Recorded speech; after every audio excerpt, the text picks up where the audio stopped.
سلامونه او احترامات. دوستانو د ورور ډېره ښه پوښتنه کړې ده چې اونز او اونس که تشریح کړي.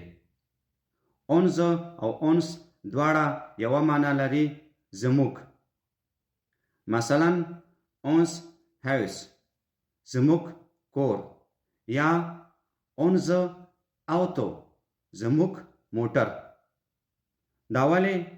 په دې خاطر باندې چې کله د یو نوم یا لغت نه مخکې هیت راشي، مثلا هیت هاوس، نو موږ بیا وایو اونس هاوس.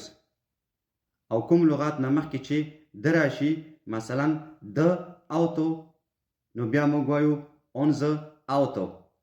یا مثلا د کیندرن. په دې خاطر باندې موږ دلته هم وایو اونز کیندرن.